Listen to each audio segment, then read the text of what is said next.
The number of unemployed people in their 20s has hit a record high here in Korea.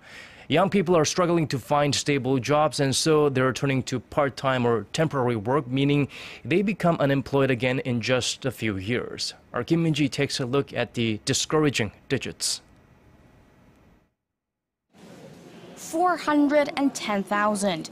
That was the number of unemployed people in their 20s in Korea during the first half of this year. It's the highest figure since relevant data began to be compiled in 2000.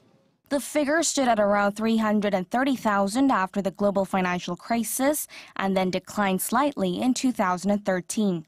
But overall, the number has been going up. Experts point to a slow economy as the main reason for the upward trend. But they also say employment conditions last year were quite favorable, and in fact the number of newly employed people rose by over 530,000 from a year ago, the highest jump in 12 years. Of that, 56,000 were in their 20s.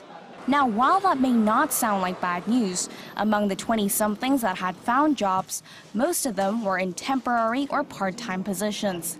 Simply put, that means it will only be a matter of time before the same people have to go looking for jobs again.